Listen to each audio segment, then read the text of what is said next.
өрг имэн үзүүлж байна.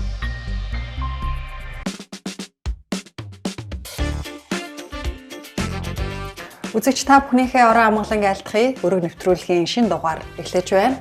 Бид энэ удаа улсын хурлын гишүүн Уянгатай ярилцахаар студидд ураад байна. Бидэнд цаг гаргасан баярлалаа. Сайхан аварчиж байна.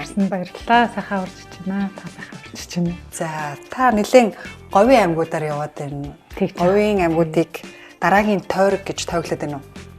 Сая улсын хурлын 24 оны сонгуулийн үеэр тэнд горилогч гэдээ явж илаа. Тэгээ тэрнтэй холбоотойгоор бас их хурлын сонгуулийн үеэр говийн бүсийн менежерээс ажилласан байгаа юм. Тэгээ тэрнтэй холбоотойгоор үргэлжлээд яваад байгаа. Би өөрөө бас ээж талаасаа өмнө говь аймгийн цогцтой сүмэн гаралтай. Тэгээ манай гэрч бас тэнд байдаг учраас тэгэл байгаа. Таны нөхөр Energy Resource компани үйл ажиллагаа эрхэлсэн захирал хийдэг үү? Хийдэг. Energy Resource компанийг хамгаалж стратегийн орд гэдэг нэр томьёо байх ёсгүй гэж дуурайд байна уу? Тэгээ тэрийг бол ойлгож байна. Стратегийн ордуудын 34-өөс 51% төр давах ёстой гэдэг заалтыг эсэргүүцээд байгаа. Төр авах нь яагаад буруу гэж? Энэ нэрсэлтэй салбар руу хөрөнгө оруулж орж ирж байгаа хөрөнгө оруулагчдад энэ бол халгаатай байна. Тэгэхээр ухаан удаг төслийн 34-өөс 51% төр эзэмших нь тэгээд зөв үү? Дээрэн болох уу? 2006 оны хууль арай өөр батлагдсан болвол л гэж бодхоос өөр аргагүй. Одоо энэ томоохон төслүүд дээр хөрөнгө оруулагч нар яаж орж ирдэг? Татвар төлөгчдийн мөнгөөр хайгуул хийж болохгүй. Хайгуулын лицензээ нээлттэйгээр олгох ёстой гэсэн үг үү? Тий, жижиг орд бий болно. Та ерөнхий сайдын Харвардын багийн гишүүдийн нэг болохоор Монгол Ардын намын жагсаалтын дээгүүр жагсаж улсын хурлын гишүүн болсон уу? Харвардын баг одоо үнэн л юм чинь тий. За, эхний асуулт маань та сүүлийн үед стратегийн ордуудын 34-өөс 51%-ийг төр давах ёстой гэдэг заалтыг эсэргүүцээд байгаа. Яагаад эсэргүүцээд байгаа вэ? Төр авах нь яагаад буруу гэж? Тий, яг сая хаврын чуулган эхлэхэд өөрийн энэ бас одоо байр суурийг энэ яг уулуурхаан салбраас гэж их хурл сууж байгаагийн хүрээнд ирээдүйд юу нэг уулуурхаан салбар яг яаж явах ёстой гэдэг дээр өөрийнхөө боловсруулах эхэлж байгаа. Боловсруулж эхэлж байгаа. Тэр хуулийн төслийнхөө агуулга дээр улсын хурлын гишүүдийг хамтарч ажиллаач. Заавалурхан салбарынхныг бас хамтарч ажиллаач гэсэн байдлаар бол хэвлэлийн магуурал хийсэн юм аа. Тэгээ зөвхөн стратеги ач холбогдолтой ашиг материалын тухай ярина гэ тэгэнгүүт нэлээд тэмцэтгүүлчихэд ихээр ирсэн. Тэгээд ярих агуулга тодорхой хөвгүйсэн учраас шууд хүлээж авсан ойлголт нь стратеги орд гэдэг зүйлийг эсэргүүцэж байна гэж болгоод байгаа. Уул нь бол би ярихдаа стратеги ач холбогдолтой ашигт малтамлын тухай бид нэр ярих хэвээр орд гээд одоо 199% намжилтгүй болдог тэр нэг бүтээгдэхүүнийг нь тодруулж ярьж байгаа нь учир дутагдaltaй байна. За тэгээ нэг өөр арга байна. За нэг өөр арга гэдгээрээ үндэсний баялагын сангийн хуримтлалын сангийг арвижуулах юм а гэдэг агуулгаар уулын ярьсан юм байна. Тэгээ зөв их хурал дээр ингээд янз бүрийн байнгын орнууд дээр сууж байхад хүртэл зарим гишүүдээс стратеги ордыг чи шууд эсэргүүцэж байгаа тийм учраас хамтдаа ийм нэвтрүүлэгт орё гэх байдлаараас шууд хандаад эхлэхээр нөгөө ойлголт гишүүдэд хүртэл яаж хүрсэн бас ойлгомжтой байсан.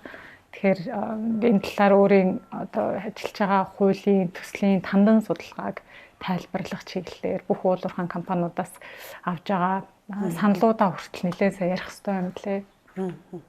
Гэхдээ яг таны одоо үзэж байгаагаар бол яг ингээ 34-өөс 51%-ийг төр эзэмшнэ гэхээр хөрөнгө оруулагчдыг үргээх юм биш үү? Энэ салбарт бас хөрөнгө оруулагчид чухал үстэй гэж ярьж байгаа шиг л байсан. Уул нэг тэгж л ярьсан юм байна. Одоо үндэсний баялагын сангийн тухай хуулийн хуримтлалын сан ч одоо орон сууцнд эрүүл мэндэд боловсролт чиглэж байгаа. Тэгээ манай энэ одоо ийм Монголын үед дээр харагдаж байгаа нэрийн тансан дээр бичигдсэн одоо мөнгөнд үнэтэй холбоотой хэсэг шүү дээ тийм ээ. Тэгэнгүүт яг тэр хуримтлалын сан яаж бүрддэм бэ гэд харангууд төрийн өмчөд эсвэл төрийн өмчийн оролцоотой уулуурхаан төслүүдийн ноогдол ашигын 34% хүртэл хувь байхгүй. Эсвэл 50 хүртэл хувь. Хүртэл 0-оос 34, 0-оос 50 гэхээр рейнж нь буюу одоо нөгөө 0-оос 50 гэдэг чинь нэлээд тийм хэд ч байж болохоор байгаа байхгүй. Тэгээд тэр нь хөрөнгө оруулагч талдаа одоо нэг үргээсэн заалт болох магадлалтай юм аа. Ер нь төрийн оролцоо заавал томоохон уулуурхаан төслүүдэд байх ёстой гэсэн агуулга нэвт явчлаа гэдэг дээр бол ярьсан юм байна. Тэгээд энэ бол одоо засгийн зүгээс бол хийж байгаа ажлууд нь буруутгах аргагүй. 2006 онд ашигт малтамлын тухай хууль батлагдахтаа л орчихсон концепц. Тэгээд тухайн үед батлуулж ирсэн бас салбарынхнаас юу болоод ингээд яг орд гэдэг үгээ аваад явцсан юм бэ гэдэг асуухаар тухайн үед болохоор одоо бүх ашигт малтмлын төслүүдийг одоо нэг арай өөр чиглэлээр явуулах нэг тийм яриа өрнжсэн юм аа гэд нэг тийм хариултууд бол явдаг юм аа. Тэгэхээр одоо стратегийн ордыг ерөнхийдөө дотоодын нийт бүтээгдэхүүний 5%-аас дээш одоо дүнтэй бол стратегийн ордод хамааруулна гэдэг нэг юм тодорхойлолт гаргацсан байгаа ш. Тэгэхээр манай Монгол улсад байгаа энэ ордууд маш олон орд стратегийн ордод хамаарах болчихно. Тэгэхээр хөрөнгө оруулагчид орж ирэхгүй л гэж үзэж байна. Стратегийн ордыг үндсэн тодорхойлолт тэр 2006 оны ашигт малтмлын тухай хуулийн шинжилсэн найруулгад орохдоо 3 зүйлийн аль нэгийг хангаж болно гэж байгаа. Эдийн засгийн хувьд ач холбогдолтой. Үндэсний аюулгүй байдалд бас чухал нөлөөтэй. Бас ямар нэгэн өнцөг гаргаад чухал нөлөөнд хамруулж болно. Эсвэл дотоодын нийт бүтээгдэхүүний 5%-аас дээш байх тохиолдол гэж байгаа байхгүй.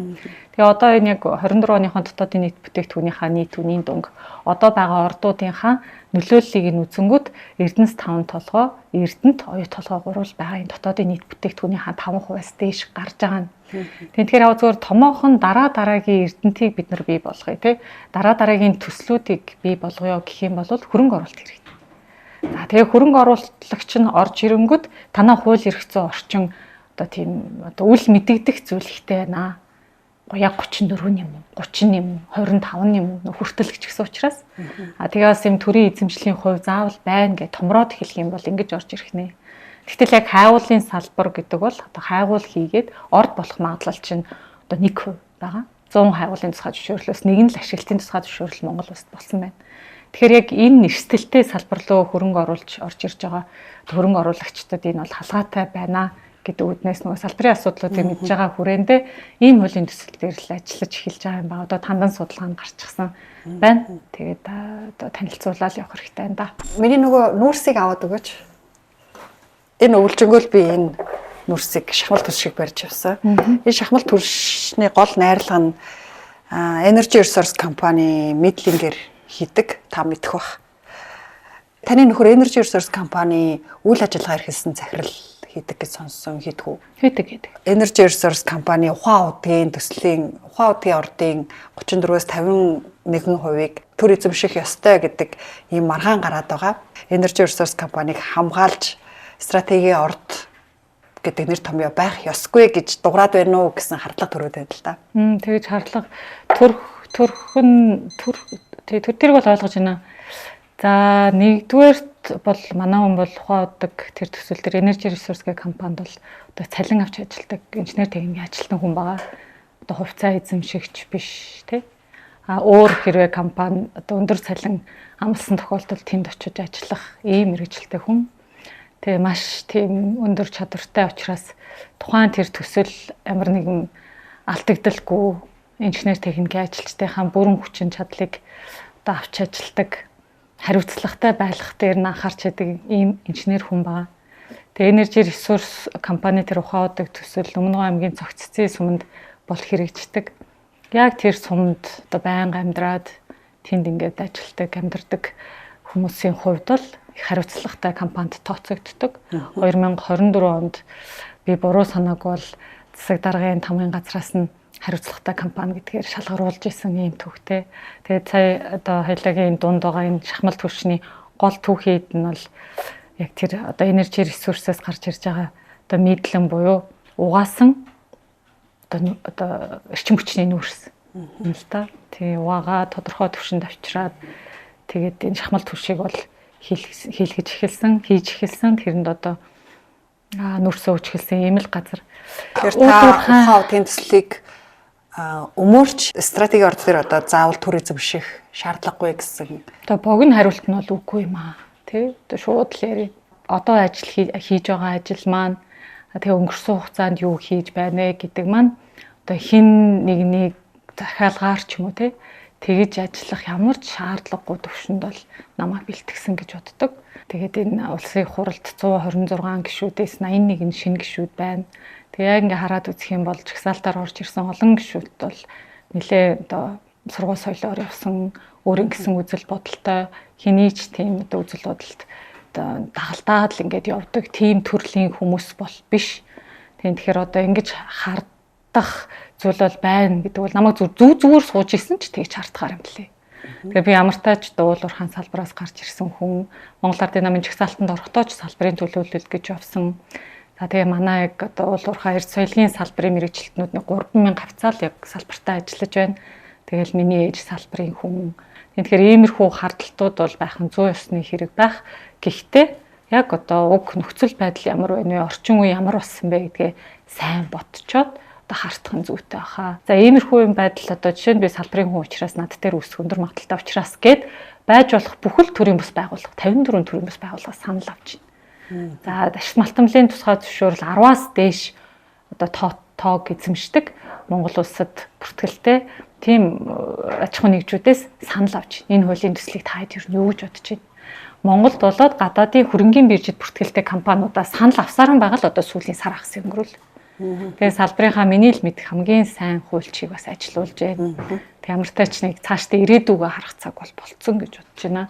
За ухаан удаагийн төсөл 5 толгойн төслийн хувьд болохоор аль 2007 онд л тэр улсын их хурлын 27 дугаар тогтоолоор стратеги ашигт малтамл ач холбогдол бүхэн ашигт малтамлын орд гэж жагсаалтад орчихсон шүү дээ. Тийм тэгээ тэр хэрэгжилт нь хийгдээгүй байгаа асуудлыг өнөөдөр засгийн газар ярьж байгаа болохоос биш авах уу яах уу гэсэн юм бол юусоо яриаггүй гэж бодож байна. Ухаан удаг бол жишээ нь шүү дээ тийм ээ стратеги ордуудын. Тэгэхээр ухаан удаг төслийн 34-өөс 51% төр эзэмших нь тэгээд зөв эсвэл дээрэн болох уу? Одоо зөндөө л олон янзаар л тэр одоо манай бэт томилогдчихсон хилцээр эдгээр нь олон компаниуд дээр хийж ах шиг байна л да. 2006 онд ашигт малтамлын тухай хуулийн 5 дугаар зүйлийн 5.4, 5.5 гэсэн залтуудаар энэ 34 хүртэлх, 50 хүртэлх гэдэг агуулга бол төр эзэмшнэ гэдэг нь бол орсон юм байна. Тэр яг энэ хуулийн хэрэгжилтийг л хангаж ажиллаж байгаа. Тэгээ одоо энэ бол засгийн газрын үндсэн үүрэг. Тэр энэ үүргийн биелэлт тэгээ 2007 онд 27 дугаар тогтоолоор 15 ордыг авчаад байхад чинь хэрэгжээгүй байсныг л одоогийн засгийн газар одоо энийг одоо ярьж тэ хуулиа дагаж ажиллаж байна л гэж харж байгаа. А гэхдээ энэ нь яг энэ 2006 оны ашигт малтамлын тухай хуулийн залт цаашдаа үргэлжлээд явах нь Монгол улсад ашигтай юу үгүй юу гэдэг нь өөр асуудал. За миний одоо салбарын хүний хувьд ашиггүй гэж үзэж байгаа. Тийм учраас дараагийн одоо энэ хоёр өнгөрсөн одоо жишээ нь одоо өвчнөр хууль гарлаач ухарч үйлчлэхгүй шүү дээ, тэ. Ирээдүгөө харж үйлчлэнэ. Тэгэхээр тэрэн дээр ажиллаж байгаа гэдгийг бол одоо танаа нэвтрүүлэлт орж байгаа их хэлмээр нь олон ч хүн үзэх байх гэж найдаж байна. Energy Resource компани энэ митлингээ 5 толгой түлшид нийлүүлсний хадлаа татварын хөнгөлөлт эдэлдэг л дээ. Гэтэ 5 толгой түлшид нийлүүлэхгүй бол үнэгүй нийлүүлдэг гэж байгаа. Нийлүүлэхгүй бол энэ митлингээ яах вэ? Одоо хөрөнгийн биржээр дамжуулаад зардаг шүү дээ. Коксчсон нүрсээ экспортод гаргаад угаас нүрсээ тэг үлдсэн үлдэгдэл нь юм шүү хаягдл нь. За нэгдүгээр болохоор Energy Resource-ийн энэ баяжуулах нүрсний баяжуулах үйлдвэр бол анх удаа Монголд баригдсан баяж нүрсний баяжуулах үйлдвэрээ яаж баяжуулж байгаа. За ингээ 3 бүтээгдэхүүн гаргадаг. Коксчсон одоо сайн чанарын нүрс өндрөнтэй. За дараа нь угаасан эрчим хүчний нүрс. Одоо энэ түлшний их усүр. За энэ бол 2 дахь байхгүй. 2 дахь бүтээгдэхүүн. 3 дахь нь тэр үнс нь одоо хаягдл нь дахиж ашигладаггүй зүйл нь гэсэн үг. Тэгэхээр бол тэр дунд нь байгаа зүйл нь мэдлэнгийн их усүр шүү. Энэ бол угаасан эрчим хүчний нүрс юм байна. Тэр татварын хөнгөлөлт эдэлдэг янз бүрийн мэдээллүүдийг нь бол өөртөөс нь сайн авах хэрэгтэй. Гэхдээ миний л ойлгож байгаагаар бол дотоодын цахилгаан дулааны станцуудад нийлүүлдэг одоо нүрсний компаниуд бүгдээрээ л адилхан татварын хөнгөлөлт эдэлдэг. Энэ бол зүгээр л тэр одоо татварын хуульд байгаа заалт. Гэхдээ яг одоо 5 толгой түлшид үнэгүй нийлүүлдэг. 5 толгой түлшид үнэгүй нийлүүлээд замын зардлаад гэхдээ 5 толгой түлш авсан байдаг баг шүү. Тий сая ажлын хэсгээр тэгж харагдчихлээ. Хэрвээ одоо 5 толгой түлшид өгөхгүй бол экспортод гаргана л гэсэн үг үү? Тий одоо хөрөнгө биржээр зарж байгаа шүү дээ. Ашигт малтамлын уулуурхаан бүтээгдэхүүнээ биржээр. Таны бас нэг ярьж байгаа үнцэг болохоор стратегийн орд гэж байдаггүй, стратегийн бүтээгдэхүүн гэж байдаг гэд мэргэжлийн өмнө үнцгээс бас хэлсэн. Тэгэхээр стратегийн орд бүтээгдэхүүн хоёрын ялгаа нь юу вэ? Одоо тэгж ангиллахын хуулиараа өөрчлөлт гарах уу? За энэ болохоор 2022 онд одоогоор ажилтны эрс соёлын яамн дээр ашигт малтамлын тухай хуулийг шинжилж найруулах ажлын хэсэг дээр ажиллаж байхдаа стратеги ач холбогдол бүхэн ашигт малтамлын ордууд дээр олон улсын судалгааг хийж исэн. За тэгэхэд бол ер нь нийтлэгээрээ улс орнууд яадаг гэхээр стратегийн ашигт малтамлын төслүүд гээд тэр нь ямар утгатай гэхээр өөрсдийнх нь эдийн засгт хэрэгтэй. Эсвэл өөрсдөө үйлдвэрлэгч орон байгаад одоо таны тухайн орны үйлдвэрлэж байгаа чипний их үүсвэр нь одоо хэрэгтэй учраас тэрийгэ стратегийн ашигт малтамлын төсөл гэж нэрлээд бүх төрлөөр дэмжиж тэр төслөө ингээ бойжуулдаг ийм ойлголт байгаа байхгүй. Тэгээд тэр ашигт малтамлынх нь хайгаад ингээ явж итэл зарим нь ингээ орд болно. Тэгээ орд болчихгонгот нь манай хууль эрх зүйн орчин одоо ямар байгаа вэ гэхээр стратегийн ач холбогдол бүхий ашигт малтамлын орд гингүүтээ тэрэнд заавал төрийн эзэмшил хувь хэмжээ тогтох ёстой гэсэн байдлаар 2006 оны хууль нь батлагдсан. Одоо зөвөр ингээ хуулийнхаа хүрээнд л засгаас хийж байгаа ажил юм байна. Тэгэхээр одоо таны асуулт болохоор стратегийн бүтээгдэхүүн гэж байдаг гэдэгсэн шүү. Тэгэхээр орд байлгах стратегийн бүтээгдэхүүн болгож одоо магадгүй хувь эзэмших ч юм уу те олон улсын жишгээр бол ялгаа нь юу вэ? Ялгаа нь болохоор стратегийн ач холбогдолтой ашигт малтмал гэдэг тэр төслөө бойжуулахад нь дэмжих ийм агуулга олон улсад явдаг байтал манайх ингээ стратегийн ач холбогдол бүхий ашигт малтмалын орд гэд их эрсдэлтэй тэр бизнесийг бий болгуулчаад тэгэнгүүтээ одоо засаг нь өргөн бариад их хурлан батлаад төр эзэмшнэ гэдэг нэг тодорхой хувийн эзэмшнэ гэдэг агуулга нь хуулинд суудсан. Тэгэхээр манайх болохоор хөрөнгө оруулагчдыг үргээх магадaltaй хууль эрх зүйн орчин бүрдээд аль 2006 оноос хойш явж байгаа. Уул нь бол нийтлэг жишээрээ стратегийн ач холбогдол бүхий ашигт малтмал гэж байгаа л да. Тэгэхээр одоо хөрөнгө оруулагчид орж ирэх нөхцөлийг боомлж гинэ гэж үзэж шít. Ер нь одоо энэ томоохон төслүүд дээр хөрөнгө оруулагч нар яаж орж ирдэг? Ер нь та бас уулуурхаа дэд сайд байсан хүн манайхан уулуурхаан яамаараа л одоо Канадад болдог томоохон уулуурхаан экспорт оролцож хөрөнгө оруулагч нарт бас төслүүдэд танилцууллаа л гэдэг л дээ. Тэгээ ер нь уулуурхаан салбарт нэг country marketing гэдэг одоо англиар ярьж байгаа дуучлаараа улс орноо ингээ байнга сурталчилж байх нөх хөрөнгө оруулагчдыг татхад хөрөнгө оруулагч байлаа гэж бодоход Монгол гэдэг нэр шууд автоматар бодогдтол нь улсаа сурталчлах хэвээр нэг тийм үйл ажиллагаа явуулах хэвээр байдаг. Тэгээ яг ашигт малтмал газрын засны газраас бол янз бүрийн олон улсын хурлуудад өөрсдийнхөө хайгуулын төслүүдийг ингээ танилцуулаад явдаг үйл ажиллагаанууд хийгддэг байжээ. За 2021 одоо ковидын дараахан тэрийг бол нэлээд сэргээгээд тэгээ Канадын том PDAC гэдэг уулуурхаан салбарын том хөрөнгө оруулалтын хурал дээр очиж одоо салбарынхаа төслүүдийг танилцуулах ажлыг бол эхлүүлсэн байгаа. Тэгээ амжилттай бол явж байна. За Австралид бас одоо Зүүн Азийн орнууд бол их очдог хурал нь бас болдог. За Африкт бас болдог.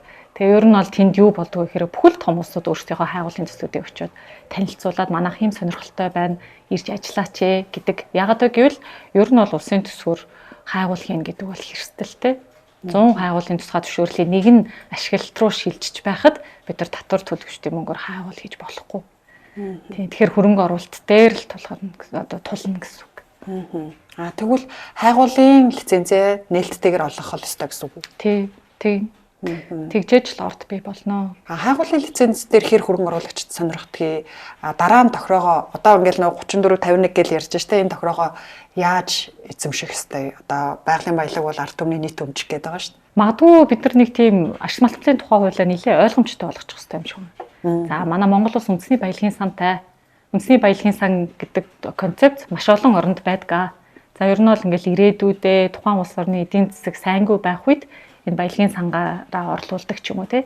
Эсвэл одоо иргэдтэй одоо манайхан шиг одоо эрүүл мэнд боловсруул орон сууцнд нь зарцуулна гэсэн концепттэй ч баялагын сангууд бол байгаа. Тэгэхээр манайх ийм баялагын сантай юм аа.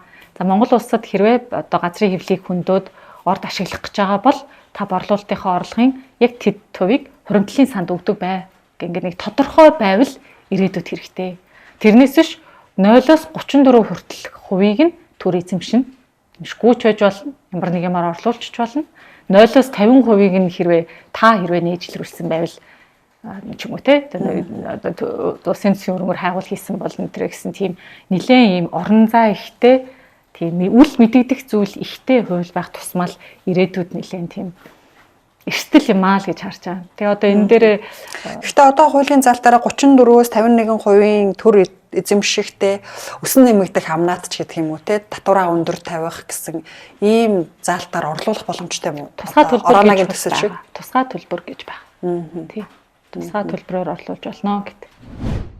Ураны ордыг одоо эдийн засгийн эргэлтэнд оруулах ёстой гэж үздэг хүмүүсийн нэг нь таныг гэж хоргүй гэдгийг батлаад ингээд яг бүр харуулчих болдгоо юм улсаараа нэг талтаа гараад. Цаараа очиж сайд шийдсэн юм шиг нэг тийм сошиалоор нэг асуудал яваад байгаа юм ч харамсалтай. Одоо тухайн бүс нутагт хоргүй ажиллахыг одоо яамны хариуцлага дээр л найдаж үлдээж байгаа гэсэн үг. Тэр чинь засгийн тухай хуулиараа байгаль орчны асуудлыг хэн хариуцах?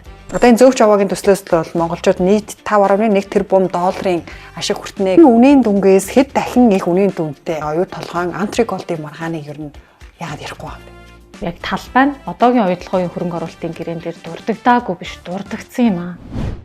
Та ерөнхий сайдын Харвардын багийн гишүүдийн нэг болохоор одоо Монгол Ардын намын жагсаалтын дээгүүр жагсаж улсын хурлын гишүүн болсон уу? За Харвардын баг гэж нэг тодорхойлт гарчаад байна. Харвардын сургууль төгсөн нь үнэн, суралцсан нь үнэн. 2015 онд нэлээ олон монгол оюутнууд нэг дор суралцж байлаа. Тэгээ монголчуудын Монголд бий болох боломж гэд бас одоо хурлыг бас бид нар нийлээд хийж илаа.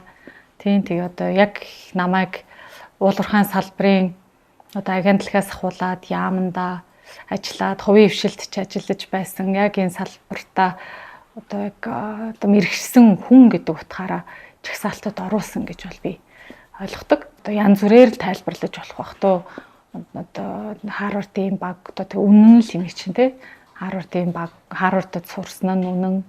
Тийм сурсад орж чадсандаа төгсөж чадсандаа бол их баяртай байдаг. Хорн гэдэг нэг хэрэг төгснө гэдэг бас нэг хэрэг л дээ. Тэгээд тэр дундаа бүр PhD докторын зэрэг хамгаалсан.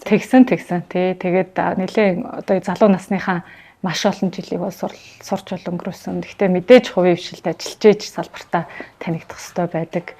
Одоо хөдөө их наранд гандаж их сайн явж ээж салдаа туршлагачдаг ийм л онцлогтой салбар. Гэтэ одоо би урд нь ярьж байгаагүй хаа. Гэтэ одоо ингээд Харвардын баг гэл ингээд энэ тэмдгүү ярихаар бодоод үзэхээр тухайн үед сурж исэн бид бүгдээрээ л ер нь ямар нэгэн байдлаар улс төртэй холбогдчиход байгаа. Харин тийм болохоор Харвардын баг илгээд байна. Тэгдэг бах уу. Тэгээ ямар ч тач тэгээ одоо сургууль маань хүмүүсээ сайн бэлдсэн юм шиг. Тэгээд хичнээн хэдий нарийн мэрэгжил олгосон ч гэсэндээ бас улс төрт ч гэсэндээ явах боломжтой байдлаар бэлтгэж өгсөн юм болоо даа л гэж хардаг та. Харин таны хувьд одоо геологч тэгээ уулуурхайн салбартаа PhD тэгээ Харвардд хүртэл хамгаалсан гэхээр мэрэгчлэрээ энэ нарийн мэрэгчлэрээ ажилласан нь улс төрч байхаас илүү Монгол улстай илүү хувь нэмэртэй юм шүү. Манай хууль эрх зүйн орчин бол яг үүндээ тийм хангалттай сайн хөрөнгө оруулалтыг татах чиглэлээрч тэр яг геологийн байгалийн ухааны суурь судалгааг хийхтэрч тэр одоо сайн ерөөсөө биш. Тэгэхээр би яг энэ ажиллаж байгаа хугацаагаа боломж гэж харж байгаа. Одоо болохынхоо хэрээр л уулуурхайн салбарын ирээдүг яагаад төсөөлж байгаагаараа тэг олонд сайн ойлгуулж хамтаараа одоо энэ хуулиудаа сайжруулах хэрэгтэй байна. За би ч одоо Харвард их сургууль байгалийн ухааны доктор гэдэг зэрэгтэй. Тэгэхээр байгалийн ухааны чиглэлээр бас нэлээ их ажлуудыг хийх хэрэгтэй байна. Тэр ч утгаараа унтны усны төслийг бас унтны усны ажлын хэсгийг хурал дээр ахлаад явж байгаа. Тэгээ хариуцлагатай байдлаар уулуурхаан төсөл бол хэрэгжих өндөр боломжтой. Тэгээ тэрийг нь бас ингэж бид нар шаарддаг байх хэвээр. Тэгэхээр их хууль эрх зүйн орчин нэлээд сайжирчээж тэр бас хэрэгжиж тэгээд одоо явандаа ирээдүйн маань сайн гэрэлтгийг хийтэл болох байх. За саяхан манай улсад бас нэг томоохон хөрөнгө оруулалтын гэрээ батлагдсан Оронагийн төсөл. За ураны ордыг одоо эдийн засгийн эргэлтэнд оруулах ёстой гэж үздэг хүмүүсийн нэг нь таныг гэж одоо нөгөө хэлэлцүүлгүүдээс бас хараад байгаа л да. Тэгвэл одоо бид Мартаа ордыг яах ёстой вэ? Оросын талаас бас л Мартаа орд дээр санал тавьсан байлээ. Бид одоо яах ёстой вэ? Уран тэ ер нь ирээдүйд үнэн нь өсөх хандлагатай ашигт малтмал байгаа юм. Одоо яг бид нар энэ Улаанбаатар сум, Дорногов аймгийн Улаанбаатар сумд хэрэгжиж байгаа энэ зөөвч аваа гэдэг төслөөс бол шар нунтхийг одоо байгалийнхын байгаа байдлаар нь гаргаж байгаа шүү дээ. Ерөөсөө цөмийн эрчим хүч рүү одоо түлш рүү ерөөсөө шилжүүлсэн үйл ажиллагаа Монголд явагдахгүй. Гаргаж ирээл хатаагаал тэгээ одоо экспортлж байгаа асуудал байгаа. За Мартаа болохоор ил аргаар олборлож байсан. Одоо хүдрээрээ экспортлогдож байсан. Үйлдвэр баригдаагүй ийм төсөл байсан. Тэгээ нэлээд үйл ажиллагаа нь бол нууц байдлаар хэрэгжиж исэн л ингэж л харагддаг. Тэгээ тухайн үедээ бол тэнцэнэ том хот сүндэрлээд тэгээ үйл ажиллагаа нь явж исэн юм блэ. Тэгээ энэ дээр яг бүгдээрээ технологийн хувьд шийдэл гаргах хэрэгтэй байх. ил аргаар олборлох нь илүү л одоо агаарт тоос дэгдэх ч юм уу тий. Хортой. Одоо хортой ч гэхээс одоо юу гэдэг. Тэгтээ тэргүүл байгаа чулуулгийг газар дээр ил байгаа чулуулгийг одоо зөөгөл явж байгаа машинаас гарч байгаа тоосыг яриад байна л да. Тэгэл илүү л их талбай хамарч хөндөгдөн. Зөөвч яваа мэд төсөл болохоор газрын доор уусгам олборлолт хийгдээд тухайн тэр одоо уусмал нь буцаагаад сорогдоод гарч байгаа штэ. Үлдээд байгаа юм байхгүй. Тэгэхээр технологиуд бас ярих хэрэгтэй. Гэхдээ чулуулг нь бол өөр төслүүдэлтэй. Тэгээ миний зүгээр бодол бол ураны эслийн үн зах зээл дээр өндөр байх үед нь бид нар ашигт малтамлаа үнд хүргэж илүү их орлогыг олох ёстой. Тэгээд хаана ихтэй ураныг орлуулах төрлийн материал гараад ирвэл одоо юун зөөвч яваас гарч ирж байгаа шар нунтаг, юун мардан хөдөр зарагдахгүй шүү дээ. Тэгэхээр одоо яг боломжоо бүрдүүлээл боломжтой байгаа дээрээ л үн өсөхгүй бол одоо удахгүй нүүрсний үн улам унаад байвал яг яах юм. Тэгэхээр ингээл тийм олон хөзөртэй байвал зүгээр юм шиг. Тэгжэл бодож одоо тэгээд дэмжиж. Зөв жаваагийн төсөл хэдийгээр одоо гэрээ батлагдаад явж байгаа ч гэсэн уран яг одоо бүс нутагтаа хортой юу, хоргүй юу гэдэг дээр ингээл маргаантай л байгаа. Тэгээ өнгөрсөн 7 хоногт гэхэл бас маш олон иргэдийн гарын үсэг цуглуулсан байх шиг байсан. Тэгэхээр энийг ингээд яг ийм шин технологиор бүс нутагтаа хоргүй гэдгийг батлаад ингээд яг бүр харуулчих болдгоо юм улсаараа нэг талдаа гараад. Монголд шин технологи жишээлбэл одоо 260 тонн гэлөө тэр хөхрийн хүчлийг газар руу шахаад буцаагаад гаргаад авах юм билээ ш. Тэгээ тэр нь л эргэлдээд авах юм билээ. Тэр явцдаа 200 магадгүй одоо 260 250 болоод 240 болоод ингээд алдаад байдаг юм уу? Газрын хөвлөгээр тархаж бас бүс нутагтаа хороо үлдээд юм уу гэдэг ойлголт яваад байгаа ш. Монгол шин технологи юм аа. Тэгэхээр олон улсад болохоор нийт ураны эслийн 56 одоо нийт одоо хэрэглэгдэж байгаа одоо уран байна да тийм ээ. Тэрний 56% нь бол газар дургуус олборлох аргаар 1960-аад оноос хойш явж л байгаа технологи юм байна. Тэг яг ингээд мэдээж Монголд шинээр орж ирж байгаа юм чи бид нар хариуцлагыг бүх талаар нь л шахна. Одоо тэрийг нь одоо засгийн газрын тухай хуулиараа хариуцах хүн нь байгаль орчин үр амьсгалын өөрчлөлтийн одоо яам нь аж үйлдвэр эрх соёлын яам байгаа байхгүй юу. Тэгэхээр тэрнтэй холбоотойгоор улсын хурал дээр за энэ хөрөнгө оруулалтын гэрээг нэлээд дэлгэрэнгүй хилцлээ. За зөндөө юм болж одоо засаг дээр олонхийн шийдвэрээрээ дэмжиж явлаа. 3 дахь чинь гэрээ хэрэгтэй юу хэрэгтэй. Ураны үн өсгөөд байна. За нэг тэгвэл явуулах дээр хариуцлагатай байх нь одоо чиглэлийн яамны хэрэг болчиход байгаа байхгүй юу. Тэгэхээр Улаанбаатар сумны иргэд хэрвээ асуулт байвал, асуудал байвал яамдууд нь сайжлах хэрэгтэй. Тэгээ зүгээр л одоо учрал сайдыг л одоо мэдэх юм шиг ганцаараа учрал сайд шийдсэн юм шиг нэг тийм сошиалоор нэг асуудал яваад байгаа юм. Тэр харамсалтай санагддаг шүү дээ. Чиглэлийн яам нь хоргүй ажиллах одоо тухайн бүс нутагт хоргүй ажиллахыг одоо тэгээ хоёр яамны хариуцлага дээр л найдаж үлдээж байгаа гэсэн үг. Тэр чинь засгийн тухай хуулиараа байгаль орчны асуудлыг хэн хариуцах? Байгаль орчин үр амьсгалын өөрчлөлтөд яам хариуцсан. Холбогдох усны газраараа бусад тэр агентлагуудаараа засаг даргын тамгын газрынхтай хамтарч ажиллаад ингээ гурвалсан байдлаар өөрсдийнхөө баталдаг журмаа тултал хэрэгжүүлэх ёстой. Аж үйлдвэр эрх соёлын яамч тэр. За тэр нөгөө хөхрийн хүчил одоо би бүр сүүлдээ ингээд уулуурхайн салбарыг дэмжиж ярьсан хандлаа одоо бүр нэлээ их урантай холбоотой асуултуудад хариулдаг боллоо. Гэтэ асуудалгүй хариулъя. Одоо тэр хөхрийн хүчил гэдэг байгаа зүйл одоо 100% хөхрийн хүчил бол шахдахгүй юм байна. Одоо саармаг уусмал. Тухайн тэр одоо газрын доор байгаа уран агуулсан тэр элсэн чулууны үеэс үе нь бас ингээд устай байхгүй. Тэгээ тэр усанд нь уран нь ингээд байгаа. Тэгэхээр тэрийг шахаж гаргах гэж байгаа. Тэгээ саармагжуулсан хөхрийн хүчлийн усмал орно. Тэгээ одоо энэ стаканыг тэр чигтэн гэж бодох юм бол одоо 1% нь л хөхрийн хүчил байна гэсэн үг. Нилээн саармаг тийм шингэн ороод тэгээд гарч урантайгаа буцаж гарна. Тэгээ тэрийг нь ялгаж аваад хатаагаал экспортлж байгаа л ийм процесс бол явах юм а. Гэтэ шинэ технологи учраас манайхан санаа зовох нь бол зөв. Тэг хин тайлбарлах ёстой. Тэгэл чиглэлийн яам нь өөрийнхөө мэрэгчлэтнүүдээрээ агентлагаараа шинжилгээ ухааны академиар угаасаа зөндөө их судалгаа хийлгэсэн юм лээ. Тэдрийгээ яг ингээд бүхэн болгоны ойлгох түвшинд нь ярих боломж байгаа л гэж харж. Одоо энэ зөвч аваагийн төслөөс л бол монголчууд нийтдээ 5.1 тэрбум төгрөгийн ашиг хүртнэ. 5.1 тэрбум долларын ашиг хүртнэ гэдэг байгаа шүү дээ. Гэтэл энэ үнийн дүнгээс хэд дахин их үнийн дүнтэй одоо манай олон жилийн яригдж байгаа оюут толгойн антриколтын маргааныг ер нь яагаад ярихгүй байгаа юм бэ? Антриколтын маргааныг одоо ярьж байгаа юм шүү. Нилээн их л газар аваад ярьж байгаа да. Ийм том одоо ажлыг зөвхөн яг бүлэг дээр орж ирэхээр л анхаарах ч юм уу, чуулган дээр орж ирэхээр л анхаарахаар л дутуудаадах шиг байгаа юм л та. Наан нь ярих ёстой юм шүү. Зөв. Оюутлогоо одоо альва стратеги ашигт малтанлын орд дээр нэг хил зааг тогтоох гэдэг ажил нь засаг дээр байдаг. Тэгээ энийг хэн хийж орж ирэх ёстой юм. Тэгэхээр ажил дээр эрх соёлын яам хийгээд засгаар батлуулаад тэрнийхээ хүрээндээ хөрөнгө оруулалтын гэрээ эднэр бол ингээ байгуулагдаад явдаг. Тэгээ онтрогийн энэ хоёр ашиглалтын тусгай зөвшөөрөл бол яг тал байна. Одоогийн оюутлогын хөрөнгө оруулалтын гэрээн дээр дурддагдаагүй биш, дурддагдсан юм аа. Зохицуулалт нь нарийн тодорхой биш байгаа учраас манахаас одоо яг олборлогдоод эхлэх нэ.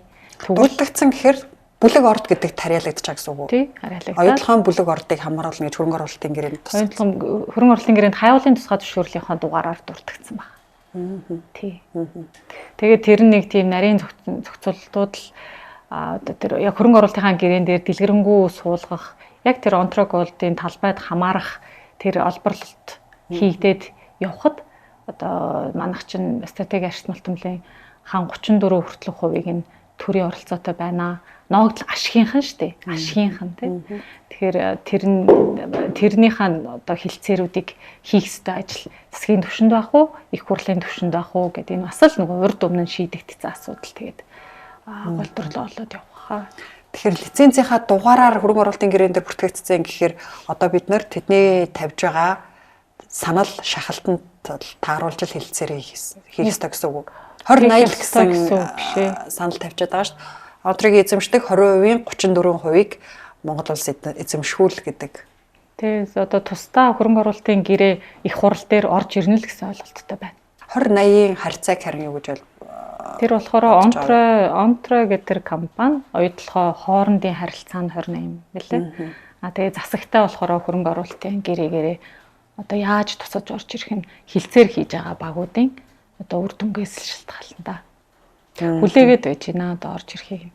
Энэ жил ингээд нүүрсний үн уналттай байна. Тэгэхээр бид нэр одоо уул уурхайн өөр бүтээгдэхүүн дээрээс бас төсвөө бүрдүүлэх, өөр тоглолтуудыг хийх бол болохгүй байх шүү. Гэхдээ энэ хавар бас энэ алтны үндсэн ордуудын олборлолт эхлэж байгаа шүү байна. Энэ тэгээ бас л маргаан дагуулах л байх. Жишээ нь Баян хонгорын Эрдэнэ Монгол гэж алтны уурхай энэ жил олборлож эхэлнэ. Тэгэхээр энэ төслөөс Монголын ард түмэнд юу ирэх вэ? Гишүүний хувьар асууж байгаа шүү. Ер нь аливаа уул уурхайн төслүүдээс Монгол улсад юу ирэх вэ гэдгийг энэ зөвхөн мөнгөн дүнгээр бодох нь бас өрөөсгөлөө. Тухайн төсөлд ажиллаж байгаа одоо инженер техникийн ажилчдын чадвар байна. Одоо бүтээн байгуулагдаж байгаа үйлдвэр болгоно нь манай Монгол улсад ноу хау болж үлднэ. Тэгэхээр энэ одоо хүний капитал хүний хөгжил талдаа их зүйлүүд бол ирэх ёстой.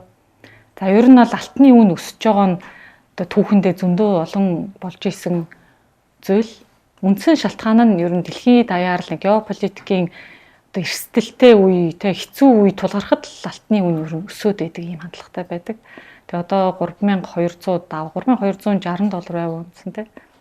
Тэгээ нэлээ өндөр болчиход байна. Тэгээд алтны төслүүдээ цааш нь сайн хөгжүүлээд одоо нүүрсний унж байгаатай холбоотойгоор төсөв бүрдүүлэлттэй анхаарад явж байгаа ажилтны эрхцэлгийн яамны бодлогыг бол дэмжиж байгаа. Тэгээ яг ямар төлөвлөлтүүд орж ирэх юм ба тэрийг нь одоо засгаас хөндөрчхөр бас мэдээлэл шууд ирэхгүй байна. Тэгэхээр ингээ орж ирж байгаа мэдээллийнхаа түвшиндөө анализа хийгээд л тэгээд л ярьж ин да. Яг одоо ингээд тухайн томоохон уул уурхайн төслүүдийг дагаж юу үлдэх вэ гэдэг дээр мөнгөн бус ашгуудыг бас тооцож үзэх хэрэгтэй гэж үзэл одоо манай оюут толгойг шүүмжилдэг оюутлогын төслийн одоо гэрээг шүүмжилдэг хүмүүс оркороч гэдэг юм уу те дуудуулдаг л да. Жишээлбэл те яг энэ хүлцэнгүй хандлагаасаа болж бид одоо менежментийн төлбөр хэлбэрээр маш их мөнгө рейтинтад алддаг оюутлогын төслөөс жишээ нь тэгээ ашиг хизээ ашиг авах нь тодорхойгүй оюут толгой маш их өртөө болчиход байна. Хөрөнгө оруулалтын гэрээг өөрчлөх ёстой юу? хөрөнгө оруулалтын гэрээг би өөрчлөх ёстой гэж боддtiin аа. Гэхдээ 2039 он хүртэл хөрөнгө оруулалтын гэрээг өөрчлөх боломжгүй гэж ойлгосон. Нэгэнт хийцэн гэрээ гэдэг. Тийм. Тэгээд энийг бол Оронатай сая хийсэн гэрээн дээр миний зүгээр харж байгаа өнцгөр нэг давуу тал нь юу байсан гэхээр Ороногийн гэрээнд хэрвээ хууль эрх зүйн орчин өөрчлөгдөх юм бол Монгол улсад хөрөнгө оруулалтын гэрээг эргэж харна гэсэн заалт байна. Энийг бол зүгээр та мансаараа байгаа л тэр чигтээ ороод явсанд нь бол их баяртай байдаг. Тэгэхээр бид нар өмнө гарсан алдаага давтахгүй байх хэвээр. Тэгээд одоо ер нь бол үндэсний баялагын сангийн хуримтлалын санд аливаа уулуурхаан төслүүдийн төрийн өмчийн эзэмшлийн ноогдол ашигийнх нь 34% ирнэ гэдэг чинь эрсдэл нь л ерөөсөө энэ гэж би харж байгаа.